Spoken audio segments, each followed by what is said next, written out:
Se está esperando Carlos Paredes, periodista, ¿sí? Desde Lima, Perú. Vamos a hablar con él sobre el balotaje que se va a definir mañana. Mañana Perú busca nuevo presidente. ¿Cómo te va, Carlos? Buenos días, bienvenido al programa y gracias, ¿eh?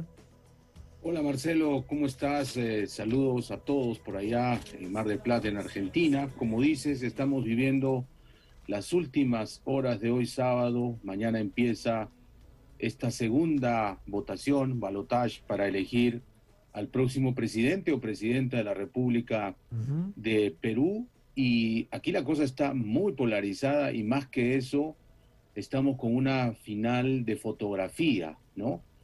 Por una ley anacrónica, como sabes, acá en Perú se suspende la publicación de las encuestas, de los simulacros de voto una semana antes, pero como estamos en un medio internacional, yo me voy a permitir darte las cifras que han circulado ayer en la noche de dos principales encuestadoras. La primera es la Compañía Peruana de Investigación de Mercado, CPI, ha hecho un simulacro de voto el día viernes y el día jueves. Ayer sábado tabuló y presentó los resultados en la noche.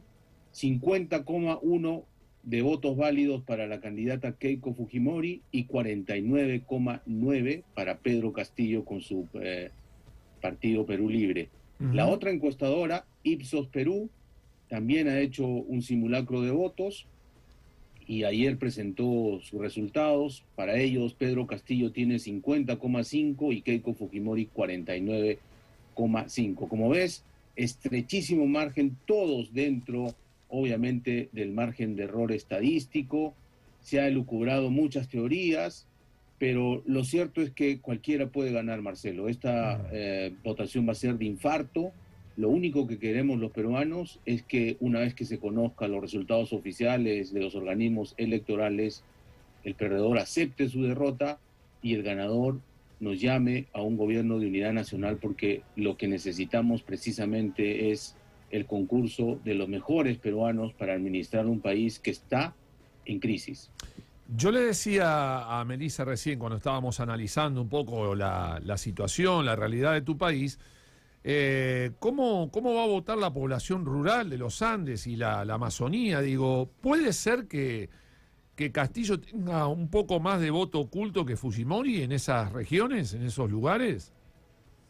Sí, es interesantísima tu pregunta. Cuando uno mira el mapa del país, queda claro que Keiko Fujimori tiene mayor cantidad de preferencias e intención de voto en la capital, en Lima, ¿no? Y una ventaja muy grande. Pero en el interior pasa exactamente lo contrario. Y hay zonas como la zona sur del país y eventualmente la zona centro, que es básicamente los Andes del Perú, donde el profesor Castillo también tiene más arraigo y una intención de voto bastante distanciada de Keiko Fujimori. Sin embargo, este país es un país muy centralista. En Lima hay 11,5 millones de habitantes, un tercio de la población total del Perú. En el Perú somos 33 millones de habitantes. Claro, las encuestadoras han dicho que ellos han tomado una muestra muy representativa, han hecho encuestas en la zona rural también para que su muestra evite esto que tú señalas muy bien como es el voto escondido. Pero ayer escuchaba a los analistas, a los expertos en este tipo de mediciones, también hablaban de un voto escondido hacia Keiko Fujimori, un voto vergonzante. Claro. Y es la clase media ilustrada, que obviamente siempre se ha opuesto a Fujimori en su primer gobierno, en estos 10 años del Fujimorato, y ha combatido incluso lo que pasó en ese momento, que fue una dictadura y también corrupción. Pero frente a esta dicotomía, que al principio se mostraba como la mentira y la mochila corrupta de los Fujimori, versus la improvisación y contradicción absoluta de la propuesta del profesor Pedro Castillo, pero ahora se ha polarizado con dos etiquetas nuevas. Preservar los valores democráticos que supone, defiende Keiko Fujimori, y ha tenido el apoyo decidido de Mario Vargas Llosa y de su hijo Álvaro, que estuvo en el mitin de cierre con un mensaje muy emocionado, versus la alternativa que ha sido etiquetada como una dictadura comunista al estilo chavista que se estaría imponiendo con la propuesta del profesor Castillo. Entonces, la polarización ahora es democracia versus comunismo, y eso ha jalado, según los expertos, algún voto vergonzante de la clase media, que dice: voy a taparme la nariz, pero voy a tener que decidir por Keiko, porque no quiero que en mi país se repita el modelo de Venezuela. Entonces, así estamos de polarizados, así estamos de una final muy cerrada, y por eso que todos los expertos están sugiriendo, están pidiéndole a la población que no se dejen llevar por el resultado a boca de urna, que una sola encuestadora ha decidido hacerlo terminada la votación, porque no va a ser una cifra definitiva. Nos aconsejan que esperemos lo que se llama el voto rápido, que sí es sobre votación real, que estará brindándose hacia el final del día, entre las 9 y 11 de la noche, porque además hay un condimento especial: el voto de los peruanos en el extranjero. En el extranjero, la diáspora peruana es de más o menos 3 millones de personas, no todos votan, el padrón electoral afuera es 800.000 peruanos, pero en la primera vuelta votaron alrededor de 500.000. Si se repite el patrón histórico de la votación de los peruanos en el exterior, el 70% siempre ha votado a favor de la derecha, quien sea el candidato. El 20% a favor de la izquierda y un 10% que siempre es blanco o nulo, ¿no? Si se repite ese padrón, los expertos dicen que probablemente Keiko Fujimori, por muy poco margen, se convertiría en la primera presidenta de la República en 200 años de independencia en Perú. Carlos, voy a jugar un poco con el eslogan de Pedro Castillo. ¿El Perú es un país rico con mucha pobreza o es un país de pocos ricos y con muchos pobres? Mira, te diría que es un país empobrecido por los politicastros que nos han gobernado 200 años. Y sí, efectivamente teníamos una pobreza muy alta, sobre todo la pobreza extrema a inicios de los 90, cuando el país estaba al borde del caos, pero eso se ha mejorado muchísimo con el crecimiento que tuvimos de estos índices macroeconómicos, que muchos alaban ese modelo, pero la pandemia nos ha demostrado que no es un modelo que ha sido inclusivo y que ha atacado ese otro gran mal que tenemos, porque al lado de la pobreza también está la desigualdad. Y seguimos siendo un país muy desigual, y eso la pandemia nos ha enrostrado en la cara, ¿no?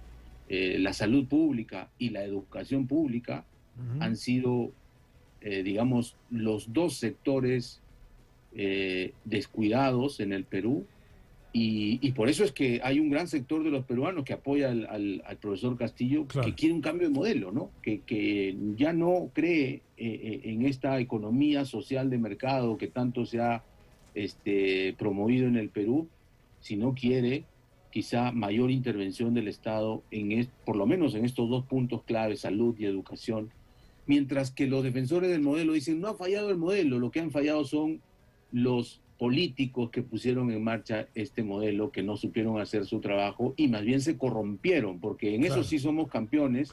6 expresidentes de la República, incluido el último Vizcarra, o están presos, o están con orden de extradición escondidos afuera, o están procesados aquí con arresto domiciliario, comparecencia restringida, no pueden salir del país, o simplemente se quitaron la vida para evitar ser detenidos. O sea, eso tiene su lado positivo, que por lo menos la impunidad se está acabando, pero nos avergüenza muchísimo que toda nuestra clase dirigente está pues metida en corrupción, ¿no? Bien. Melissa, ¿alguna pregunta para hacerle a Carlos? No, quizá para ir cerrando. Saludalo, ¿viste? Sí, sí. No, escuchaba Melissa, muy atentamente, porque además algunas de las cosas que planteaba justo las comentábamos entre nosotros antes de la entrevista. Sí, una pregunta que tiene que ver con el post-elecciones, es decir, cualquiera de los dos candidatos que gane la elección se va a enfrentar a un Congreso en el cual va a tener poco apoyo propio, es decir, pocos miembros del Congreso van a ser de su propio partido. ¿Esto puede incidir en la gobernabilidad que vayan a tener cualquiera de los dos candidatos que ganen la elección?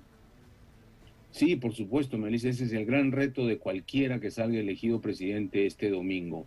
Porque como dices, el Congreso está muy fraccionado, nadie tiene ni siquiera una minoría adecuada, así que están obligados, tanto Keiko Fujimori como el profesor Castillo, a hacer un gobierno de consenso, de diálogo, de unidad, porque si no, no van a poder gobernar. Tienen que pedirle al Congreso sobre la base de una agenda urgente, porque en el Perú lo urgente es seguir combatiendo la pandemia. Mira, somos el país de lejos a nivel mundial que ha tenido el mayor ratio de muertos por cada 100.000 habitantes. 180.000 peruanos han fallecido en este año. Y además tenemos una economía destruida. El año pasado nuestro PBI ha caído 11.4 puntos y hay mucho desempleo, muchos puestos de trabajo que se han perdido. Así que la pandemia, reactivar la economía y por supuesto también provocar esto que no tenemos desde el 2016, que es gobernabilidad. Entonces, cualquiera que salga está obligado a concertar, está obligado a convocar a los demás, porque si no va a fracasar, y no solamente es que no va a poder gobernar, Melissa, pueden vacar al presidente nuevo, presidenta, porque en el Congreso necesitan apenas 87 votos y ese señor se va a su casa, por la debilidad de nuestra institucionalidad. Así que ese es el gran reto del próximo presidente o presidenta que salga elegido. Bien. Para ir cerrando, Carlos, porque hoy estábamos sacando como consigna a nuestros oyentes, a la gente que también nos ve, para vos, ¿la pandemia en el mundo está cediendo o está empeorando?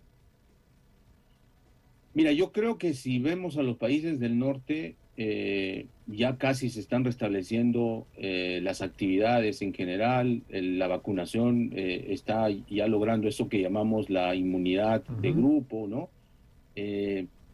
Aquí en el Perú la vacunación todavía anda muy lenta, a pesar de que se hacen muchos esfuerzos, pero yo creo que la pandemia sin duda ha sido el evento más letal para el mundo en general desde que yo tengo uso de razón, es decir, siglo XX, siglo XXI, incluso supera a lo que dejaron las guerras mundiales, ¿no? Me da la impresión de que ha sido un golpe durísimo para la economía y también ha sido una ocasión para repensar el mundo, creo yo, ¿no?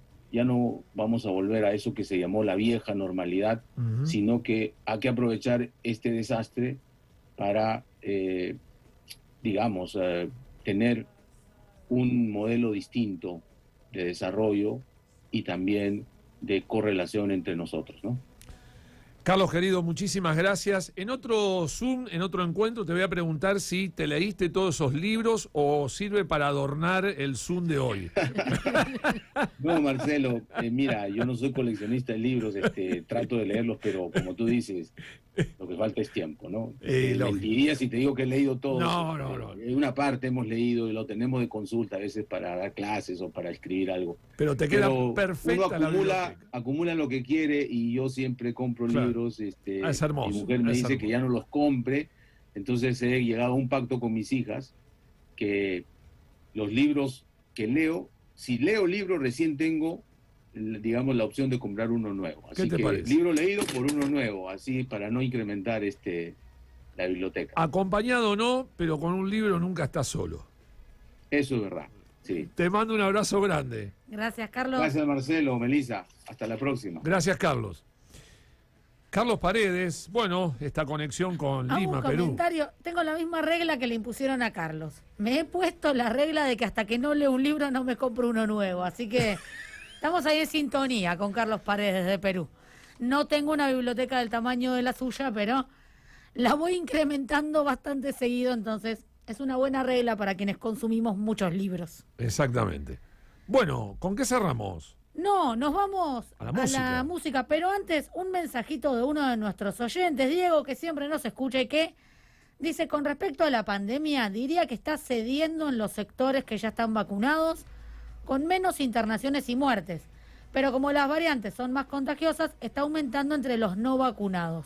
Tenemos una pandemia de 2 velocidades. Adriana dice que le preocupó la noticia del hongo negro. Y Lina dice, todo lo que han transmitido es de mucho interés y mucha actualidad. Muy bueno el programa. Muchas gracias. Bueno, ¿con qué nos vamos entonces? Nos vamos a una separación muy cortita nada más, porque ya venimos con la cápsula del tiempo. Dos guerras mundiales. 3 lupas, 5 continentes, 7 plagas, 1000 historias. Un programa. Vuelta por el universo. Todo lo que pasa sobre la Tierra.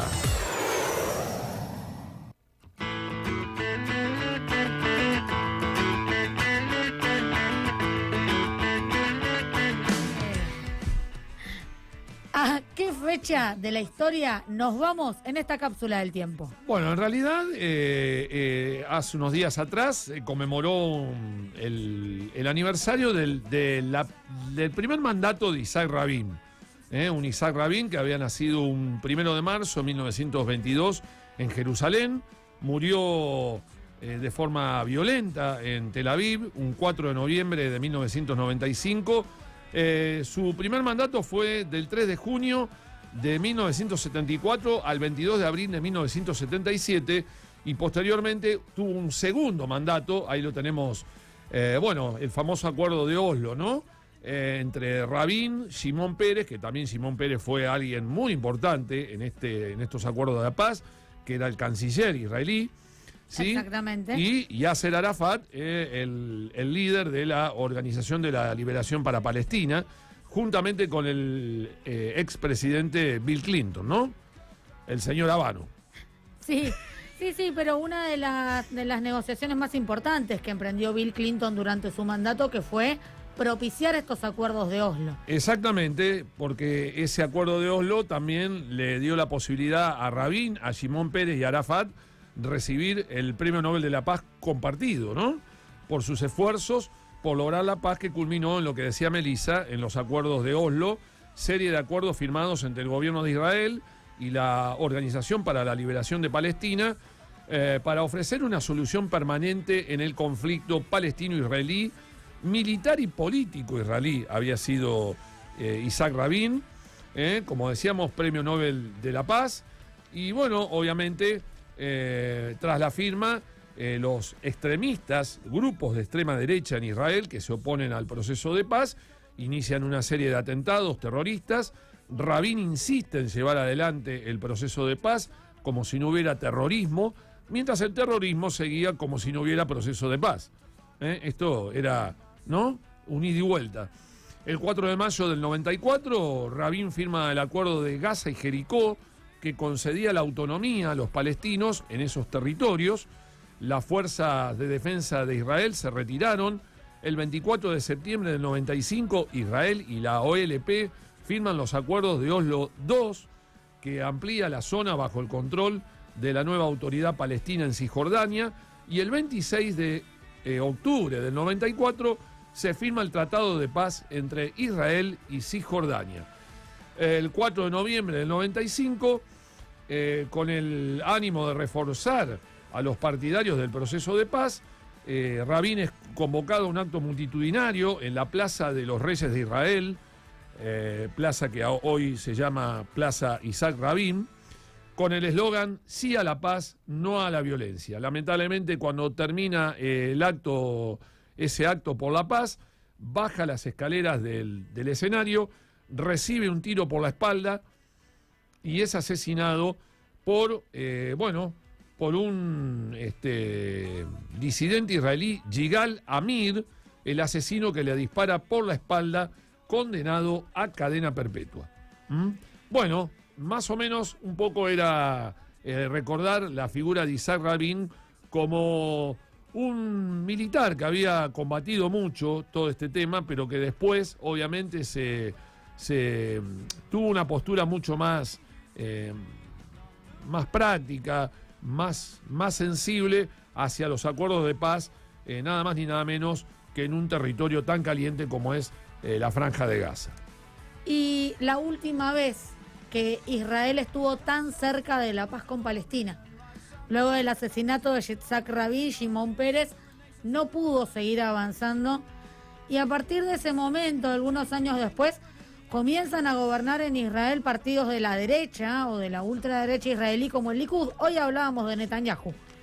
Y justamente la política de Israel respecto de Palestina se endurece notablemente. La última vez que el pueblo estuvo tan cerca de la paz en Israel y Palestina fue gracias a la figura de Yitzhak Rabin, que hoy recordamos y homenajeamos en este día. Muy bien, no hay más programa por hoy, se termina esta vuelta por el universo, la vuelta por el mundo de las noticias y de la música, como siempre, los sábados de 8 a 10 en el aire de Vorterix Mar del Plata 104.5. Quédense, ya llega Plan de Viaje, seguimos en la sintonía de Vorterix. Melissa, gracias. Buen sábado, buen fin de semana. Y nos vamos a despedir con música. En ese acto que estuvo Yitzhak Rabin, luego del cual fue asesinado por Yigal Amir, en ese acto los israelíes cantaban una canción que está dedicada a la paz, que está dedicada a lograr principalmente la paz, en este caso con Palestina, que es Shir la Shalom, que quiere decir canción por la paz. Una versión de una argentina, Marcela Morelo, cantando Shir la Shalom, por la paz. Chao, en el mundo. hasta el sábado. To know